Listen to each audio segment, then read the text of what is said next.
ये आकाशवाणी है। प्रस्तुत है कार्यक्रम सुर्खियों में। इसके अंतर्गत सुनिए रेलवे नेटवर्क का आधुनिकीकरण और विस्तार पर चर्चा। इसमें भाग ले रहे हैं रेलवे बोर्ड के पूर्व सदस्य विजय कुमार दत्त और पत्रकार मनीष आनंद। दत्त साहब, कल लोकसभा में रेलवे की डिमांड्स पर ग्रांट पर डिस्कशन हुआ। रेल मंत्री अश्विनी वैष्णव ने एक विस्तृत जवाब भी दिया डिस्कशन के ऊपर और अपने 1 साल का काम का ब्यौरा भी दिया। दत्त साहब, हम जानते हैं कि रेलवे की एक बड़ी उपलब्धि इस वर्ष ये रही कि कवच, जो कि एंटी कॉलिजन डिवाइस है ट्रेनों के बीच में, आधुनिक तकनीकी का आविष्कार किया गया रेलवे के द्वारा और शुद्ध रूप से ये अपनी देशी तकनीकी है, जिसमें कि लोको पायलट स्टेशन मास्टर के साथ बातचीत कर सकता है और एक्सीडेंट की संभावनाओं को खत्म कर सकता है। कैसा देखते हैं दत्त साहब? बहुत ही डेवलपमेंट है और एक बहुत सीरीज ऑफ डेवलपमेंट्स हुए हैं जिसमें राइट पावरिंग ऑफ ट्रेन है। 12,000 हॉर्स पावर का सबसे कम कीमत पे भारत में लोकोमोटिव बनाया गया, विद्युत लोकोमोटिव। 100% विद्युतीकरण हुआ है और ये शेषनाग जैसी गाड़ियां चली हैं और ये सुरक्षा कवच हुआ है। बहुत सारे वो कार्यक्रम हुए हैं जो कि विश्व में पहली बार भारतीय रेलवे कर रही है। दत्त साहब, हमने देखा है कि सरकार का जोर काफी ज्यादा मेक इन इंडिया पे रहा है और हमने एक वंदे भारत करके एक ट्रेन भी, अपना देशी ट्रेन है जिसका निर्माण रेलवे कोच फैक्ट्री रायबरेली और कपूरथला में हो रहा है और टारगेट जो सरकार का है कि 400 वंदे भारत ट्रेन को ऑपरेशन में लाया जाए अगले 3 वर्षों में, जिसकी कि 200 किलोमीटर प्रति घंटे की रफ्तार रहेगी। क्या आपको लगता है कि 3 साल में सरकार ऐसा कर पाएंगी? ये एक बहुत ही एम्बिशियस प्रोग्राम है, लेकिन ये संभव है और बिल्कुल हो जाना चाहिए। इसलिए हो जाना चाहिए कि भारत में जो इंडिजीनाइजेशन पे और इस प्रकार के कार्य के लिए कार्य चला पिछले 3-4 वर्षों में और प्रोटोटाइप बना। उसके बाद 2 गाड़ियां हैं जो कि चल रही हैं। एक जानते हैं कि आप माँ वैष्णो देवी कटरा की ओर जाती है, एक वाराणसी की ओर दिल्ली से जाती है। तो ये तकनीक एस्टेब्लिश हो गई है और अब रेगुलर प्रोडक्शन के लिए तैयार है। तो ये संभव है और मुझे विश्वास है कि हो जाएगा। एक चीज और मैं आपके ध्यान में लाना चाहूंगा। विश्व का सबसे पावरफुल लोको है 12,000 हॉर्स पावर का इलेक्ट्रिक लोको। ये विश्व में इसकी जो इंटरनेशनल कॉस्ट है करीब 70 करोड़ के आसपास। भारत में ये बनना शुरू हुआ है और करीब 38 करोड़ की कॉस्ट है। तो मैं कहूंगा कि पूर्णतः भारतीय और सबसे कम काम पे बन रहा है और ये आप देखेंगे कि आप हमारी जो मालगाड़ियों हैं उनको दौड़ा रहा है और ये जो क्षमता विस्तार में, एक तो इंडिजीनाइजेशन है, एक क्षमता विस्तार है, दोनों में इसमें मदद मिलेगी। दत्त साहब, आपने मालगाड़ियों का जिक्र किया। ऐसे में रेल मंत्री अश्विनी वैष्णव ने कल लोकसभा में बताया कि जब से एनडीए की सरकार बनी है 2014 में, तब से लेकर के 1010 किलोमीटर फ्रेट रूट का निर्माण किया गया है। काफी जो हिस्सेदारी फ्रेट में रेलवे की कम हो गई थी पहले के समय में, ऐसा लगता है दत्त साहब कि रेलवे वापस अपनी हिस्सेदारी रोड सेक्टर से लेने में कामयाब रहेगी? मनीष जी, इसके साथ कोई रास्ता नहीं है। माननीय प्रधानमंत्री जी ने COP 26 ग्लासगो में पंचामृत की घोषणा की है। 5वां अमृत है कि भारत 2070 तक पूर्णतः कार्बन न्यूट्रल हो जाएगा। इस समय जो एमिशंस हैं 95% रोड से हैं और केवल 2% रेलवे से हैं। और आपको मालूम है कि ये घोषणा की गई है मंत्री जी ने कि 2030 तक भारतीय रेलवे पूर्णतः कार्बन न्यूट्रल हो जाएगी। कहने का मतलब ये है कि जो भी ऊर्जा है वो सौर, वायु, मतलब अक्षय ऊर्जा से सप्लाई की जाएगी। तो ये तो होना ही है। लेकिन विडंबना ये है कि 1950 में 80% भागीदारी रेलवे की थी, तो अब घट के पैसेंजर में 10% और फ्रेट में केवल 26% रह गई। जो नेशनल रेल प्लान आया है दिसंबर 2020 में, उसमें कहा गया है कि रेल की भागीदारी को बढ़ा के 46% किया जाएगा और इसके लिए जैसे डेडिकेटेड फ्रेट कॉरिडोर है, लाइनों का दोहरीकरण है, लाइनों का चौड़ीकरण है, ये सब योजनाएं सम्मिलित हैं। एक चीज मैं बता दूं, उसमें 2 तरह के कॉरिडोर बनाए गए, HDN और HUN, हाई डेंसिटी नेटवर्क और हाई यूटिलाइजेशन नेटवर्क, जिसपे कि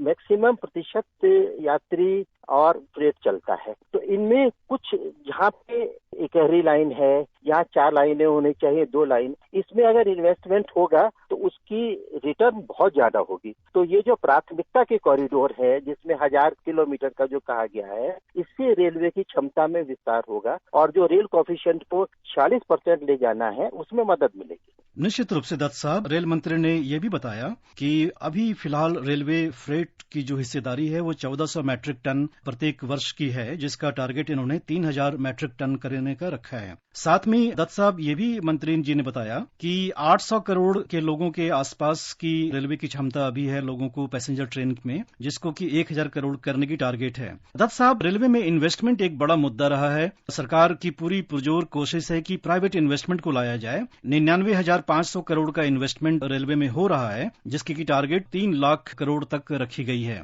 आपको लगता है दत्त साहब कि प्राइवेट इन्वेस्टमेंट भी अब ऐसा इकोसिस्टम तैयार हो गया है कि वो भी रेलवे में अपनी हिस्सेदारी करें? देखिए, जो 12,000 हॉर्स पावर लोकोमोटिव की बात कर रहा हूँ, ये पहली बार है कि एक जॉइंट सेक्टर में ये पीपीपी मॉडल में तैयार हुआ है और एक बहुत ही सक्सेस मॉडल है। और दूसरी चीज बता दूं, इसकी विशेषता ये है कि इसकी funding state bank of India ने किया है। ये कोई मल्टीलेटरल एजेंसी की फंडिंग नहीं है, ये भारत के अपनी आंतरिक फंडिंग है। दत्त साहब, बुलेट ट्रेन की अगर बात करें, बुलेट ट्रेन से हमें काफी उम्मीदें हैं, देश को उम्मीदें हैं कि कई सारे नई तकनीक हमारे पास आएंगे इस प्रोजेक्ट की वजह से। और रेल मंत्री ने संसद को बताया कि 99% लैंड एक्विजिशन भी पूरा हो चुका है और काम काफी तेज गति से चल रहा है। लगभग 4 किलोमीटर हर दिन ट्रैक भी तैयार हो रहा है। कैसी उम्मीदें हैं आपको बुलेट ट्रेन के प्रोजेक्ट के तैयार होने जाने से? देखिए, बहुत ही महत्वाकांक्षी प्रोजेक्ट है और ये भारतीय रेलवे को एक नए आयाम में ले जाएगा।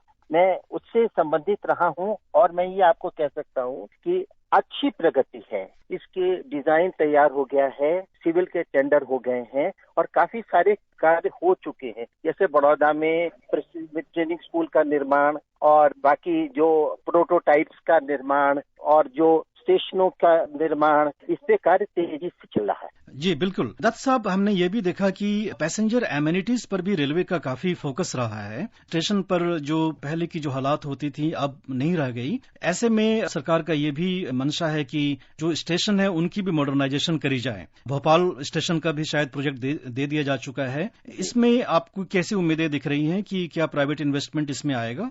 बहुत आएगा। इसलिए आएगा, जहाँ भी स्टेशन है वो व्यापार का और पब्लिक का केंद्र बिंदु है हर जगह पे। और दूसरी चीज ये है कि व्यापार से जुड़ा हुआ है और ये विचार ये है कि इसको सेल्फ सस्टेनिंग बनाना, कि जो भी इन्वेस्टमेंट आए वो इन्वेस्टमेंट जो आदमी कार्य करेगा वो इन्वेस्टमेंट भी लेकर आए।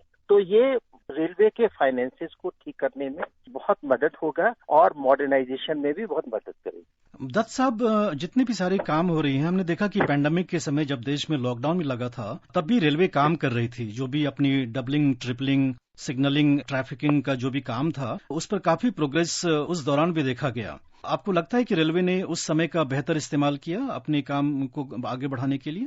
देखिए, रेलवे में इतनी ज्यादा प्रेशर है, कभी निर्माण कार्य के लिए समय ही नहीं मिल पाता है। जहाँ पे रेल की मरम्मत के लिए रेल को रोकने का काम होता है वो काम पीछे चला जाता है। इस समय जबकि कोरोना के प्रभाव से रेलें कम चल रही थी तो रेलवे ने उसका इस्तेमाल करके बहुत सारे काम की। जी बिल्कुल। दत्त साहब, हमने देखा कि रेलवे अब नॉर्थ ईस्ट के लगभग हर राज्यों में भी पहुंच चुका है। मणिपुर में भी एक लोको ट्रेन पहुंची। नॉर्थ ईस्ट को रेलवे मैप पर लाने में रेलवे ने काफी ज्यादा काम किया है। ऐसे में नॉर्थ ईस्ट की जो आर्थिक विकास की जो गति है, क्या आपको लगता है रेलवे उसमें काफी योगदान आने वाले समय में कर पाएगा? हाँ, देखिए, नॉर्थ ईस्ट हमारा बहुत ही महत्वपूर्ण अंग है भारत का और जब से आजादी के बाद इसका जुड़ाव जो है एक ही कॉरिडोर से है। क्योंकि पहले जो अब बांग्लादेश है उसके हिसाब से भी जुड़ाव था, तो इसको सब जगह कनेक्ट करने का और जो 7 सिस्टर्स हैं उनको कनेक्ट करने का एक बहुत बड़ा कार्य था। क्योंकि पर्वतीय क्षेत्र है, उसमें काफी दुर्गम इलाके हैं, लेकिन अच्छी बात है कि सभी स्टेट्स जुड़ गई हैं। और देखिए, राजधानी अगरतला तक जा रही है। विस्टा डोम कोच की बात करना चाहूंगा। 7 गाड़ियां जो विस्टा डोम कोच में, जिसमें कि रूफ भी शीशे की बनी है और पर्यटक आनंद ले सकता है, इसका इंट्रोडक्शन एक बहुत ही महत्वपूर्ण काम हुआ है। जी दत्त साहब, आपने काफी विस्तार से हमें रेलवे के आधुनिकीकरण के काम के बारे में ब्यौरा दिया। आकाशवाणी से बात करने के लिए आपका बहुत बहुत धन्यवाद। मनीष जी, बहुत बहुत धन्यवाद।